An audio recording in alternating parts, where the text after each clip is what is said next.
Oh, that victory feeling. Finally. You can just breathe it in, can't you? Yeah. After that rough start, Big Blue, finally it's a W, 21-18 over the Chargers. That relief, knowing we're 1-0 in the Jaxson Dart era, it's huge. It feels like everything we needed. He came in, looked composed, showed that athleticism, and just had that vibe, you know? Yeah. That I got this mentality. It really was a monumental win. And you can't understate the history here. Right. We were the first 0-3 team to beat a 3-0 team since, 2008? That tells you something. Wow. That's how much momentum this kind of win buys the franchise. Yeah. Probably more importantly, the locker room. Definitely the locker room. Yeah, this was pure grit. Yeah. It was that relentless defense and, like you said, genuine composure from the new kid under center. It really is the resilience that stands out. But look, a win's a win, but it's never totally clean, is it? Especially not after the start we had. Exactly right. Even while we're celebrating, you have to acknowledge the big caveat here. The offense is still, desperately searching for consistent rhythm, particularly when the field shrinks down near the goal line. Yeah, that was frustrating to watch sometimes. We were efficient enough to get the win, sure, but not efficient enough to feel, comfortable about it going forward. Okay, so let's break this down. This was a huge victory. We've dug through the reports, the film breakdowns, all the coaching notes to really figure out what were the key ingredients here. How did Dart really do? What was that defensive pressure all about? That pressure was something else. And what fixes absolutely have to happen on offense this week? And sadly, what did this win cost us? Yeah, let's start right there with the young man under center. When you just look at the pure numbers, what stands out to you from Dart's first NFL start? For me, it was the poise. I mean, the stat line tells a story of efficiency, right? Not crazy volume. Sure. 13 of 20, 111 yards, 1 passing TD. Solid, very solid. Managed the game. But what really changed the dynamic was his legs. 10 rushes, 54 yards, and a rushing touchdown. Huge dimension. The kid was a threat on the ground. And maybe most importantly, he protected the football. 0 turnovers. He's 1-0. The future just feels brighter, instantly. And the film room analysis backs that up. It's overwhelmingly positive about his decision-making. They're using phrases like grown-up patience and pocket courage. Grown-up patience, I like that. Yeah, and what's interesting is it doesn't feel like hyperbole when you watch the tape. It means he protected the lead. He refused to force throws into dangerous spots. Right. And he showed that internal clock, that feel for the pocket, that let him use his legs strategically when things break down, not just panic scrambling. And that strategic part was key, wasn't it? We saw him move the chains on 3rd down, not just with design runs, but escaping pressure and hitting guys like Bellinger or Slayton right over the middle, attacking between the numbers. That shows some real confidence for a rookie. That confidence is absolutely crucial. But look, no debut is perfect. Of course not. The reports are pointing to basically 2 main areas for immediate refinement. First one. Yeah. He needs quicker hot answers against free rushers. Yeah, I saw that too. He took a few too many negative sacks when the Chargers brought guys unblocked. That split-second decision, where's my outlet, that has to speed up. Yeah, I think we all held our breath on a couple of those hits he took. And related to taking negative yards, what about the red zone? That's the second big area, improving the red zone decision-making. We saw a couple times inside the 10 where he tried to extend a play. Right, trying to make something happen. And it resulted in a sack, pushing us back, maybe out of field goal range or just making that next down way harder. He's got to learn sometimes just throw it away. Live to fight another down. Exactly. Take the incompletion, reset. Those negative sacks near the goal line, they're drive killers. Absolute killers. Okay, so that brings us to the whole debate about how much he should run, right? The sources seem pretty clear. The QB run volume needs to be strategic, not lifestyle. That's the perfect phrase for it. We want the threat, the spice, but not the whole meal. Right. Exactly right. Look, the rushing threat is a massive asset for this offense. But ideally, we want those designed QB runs limited. Maybe 6 to 8 times a game, max. To keep him healthy. You saw that hit he took on the sideline in the 3rd quarter. Yeah, that was scary. Every one of those reminds you it shortens a career. We need this kid available for the long haul. It's an investment.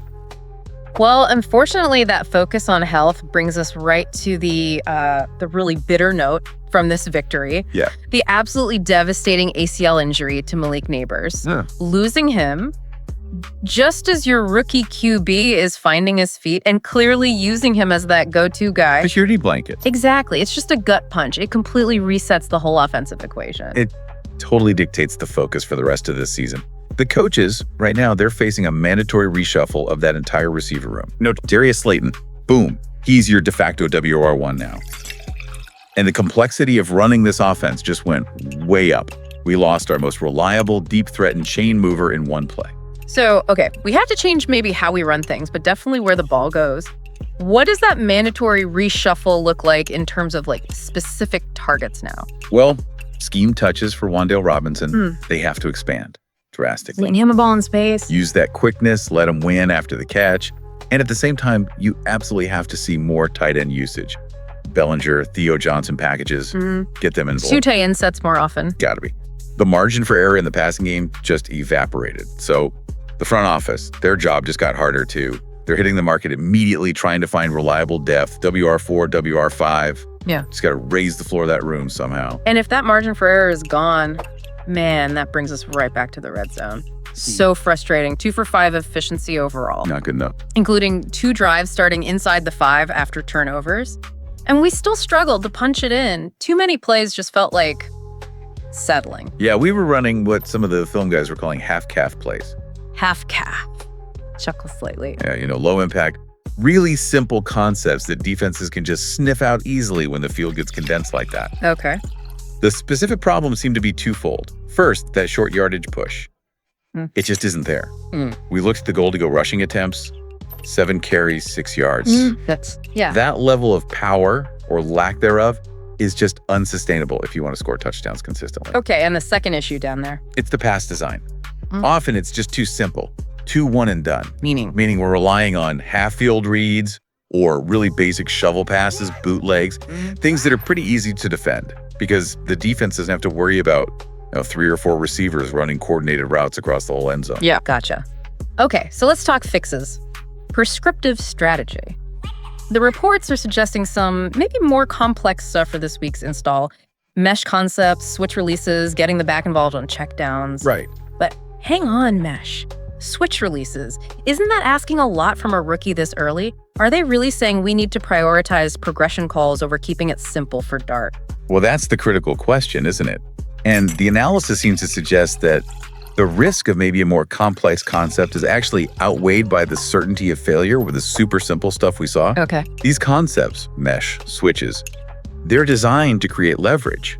Naturally, when we talk about using condensed splits and rubs near the goal line, we're talking about creating natural picks, forcing defenders into traffic, and hopefully popping somebody open for an easy completion. Yeah. It forces the defense to defend with, not just stack the box. So it's about manufacturing separation, giving Dart a clearer, quicker read and throw. Makes sense. And reinforcing the run game down there. QB keepers are constraints, not the go-to play. Absolutely. And the specific running game solution for the money down, as they're calling in the analysis, it's pretty specific. Okay. Employ under-center duo runs and specifically target creating displacement behind Andrew Thomas. Okay, explain that for the listener, maybe not deep in the film room.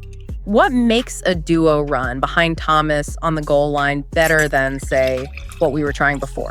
Right. So unlike some gap schemes where everyone has to execute perfectly, duo is more about vertical power. Double teams at the point of attack. Okay. It forces linebackers to commit inside because you're getting movement.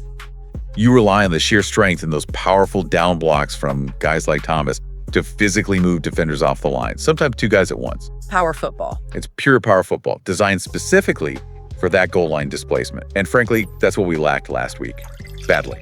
That's actually a perfect pivot point because the run game overall, it actually is trending up, isn't it? It is, yeah. Production's more than doubled the last couple of weeks, and I'd credit Thomas's blocking for sure. But also, Dart's threat as a runner, it keeps that backside honest, widens the alleys a bit. It definitely helps.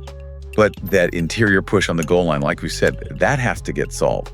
Needs better pad level, more leg drive from the guards in center. Right. But speaking of relentless forward movement, right. Let's shift to where we won this game, the defensive trenches. Oh, yeah. The pass rush was absolutely dominant. It was that defensive espresso shot that just defined the whole afternoon. I love that phrase. And the defensive thesis they talked about, get to 20 points, let the rush close the door. And they executed it perfectly against a pretty high-powered Chargers offense, too. They really did. We got to highlight the guys who just showed up big time. Absolutely. Yeah. Abdul Carter, he was just a machine. Relentless heat. Maybe not huge sack numbers himself, but he forced hits, pressures forced that intentional grounding penalty that really took the Chargers out of rhythm early on. Huge play. And Brian Burns, he delivered the backbreakers, didn't he? Oh, yeah. Got the game-sealing sack at the end. But earlier, that massive QB hit that directly led to the Dru Phillips interception. Yeah. Triggered the turnover. That's elite impact. High leverage football right there. Yeah, and you can't forget the big man inside. Dexter Lawrence. Causing havoc all day. Came this close to a thick 6 interception. Almost. My heart skipped a beat on that one. Mine too. And Kayvon Thibodeaux, maybe quieter statistically, but a steady presence. Locked in a cleanup sack late. That kind of synchronized rush. Yeah. Speed off the edge, power inside. That's how you control these close games. Okay, moving back a level, let's do a quick secondary sampler because there were definitely highs, but also some lows back there. Fair assessment. The big high. Dru Phillips had to be his best game as a Giant, right? Sticky coverage, the INT, multiple PBUs. He looked fantastic. That was a massive step forward for him. Huge. But all right, let's look at the areas for improvement back there too. Okay. The reports flagged Tyler Nubin's tackling angles needing some work. Got to clean up his landmarking, especially in the open field. Okay. A couple of missed tackles. Yeah, saw that. And Deonte Banks. Like, the talent is immense, elite speed, but showed a few mental lapses, little things on contained responsibility, got beat on a double move once. Right. The focus, the situational awareness, it has to consistently match that incredible physical ability he has. And we got to face the run defense reality too. The YPC against us was inflated because we gave up too many explosives on the ground. That's correct. Can't be allowing those 15-yard gashes. Yeah, that points to edge integrity and alley fits. Okay. That's going to be a major regrind in practice this week. You can bet on it.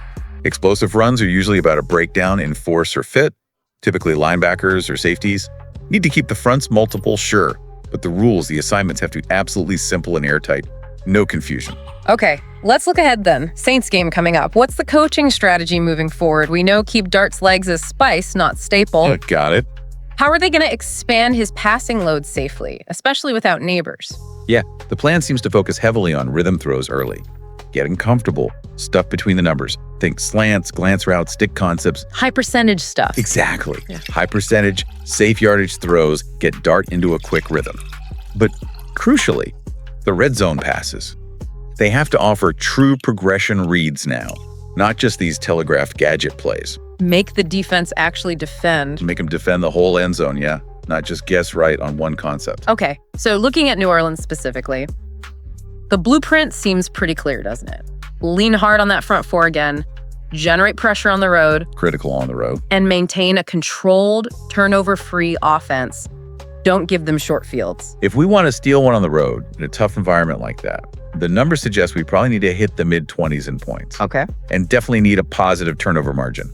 Now, without Nabers, the targets are going to be really specific.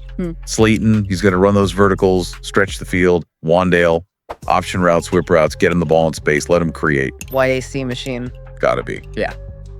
And the tight ends, Bellinger and Theo, heavily involved. Middle screens, quick hitters over the ball. The usage plan is clearly designed to maximize the speed we do have left. That is exactly the level of tactical detail we needed to understand because this win, as great as it feels, it demands an immediate follow-up. Can't be a one-off. No question. So the key takeaways. The kid QB is 1-0. The pass rush is absolutely the real deal, and the red zone. Well, it's officially under emergency renovation. That's the essential knowledge from digging into this win. Well summarized. All right, before you go and start prepping for the Saints game tape, let's leave you, the listener, with 3 provocative thoughts straight from the analysis to chew on this week. Okay. 1, considering we have to protect him, what is Jaxson Dart's ideal QB run count per game moving forward? Is it closer to 5, 8? Or do we need those 10 runs he had last week? Good question. 2, with Nabers out, who should see the biggest uptick in targets? Thinking about necessity and scheme fit. Is it Slayton stretching the field, wan'dale underneath, or do we lean even heavier on the tight ends? Interesting trade-offs there. And finally, number 3. Who was really the pass rush MVP against the Chargers when you weigh everything? Burns with the clutch plays, Thibodeaux with the steady pressure, Carter bringing that relentless heat all game, or Dex dominating inside? Tough call on that one. All had moments. We'll bring you the detailed analysis next week. You just bring the hope. Same time, next cup. Sip, don't spill. Just wanted to say a massive thank you for tuning in to Big Blue Tea. Absolutely. And A huge shout out always to Black Freezy TV. Oh, For definitely. the fantastic programming, the production, everything that makes this possible. Yep. Their work behind the scenes is just really appreciated. It really is. This has been Big Blue Tea.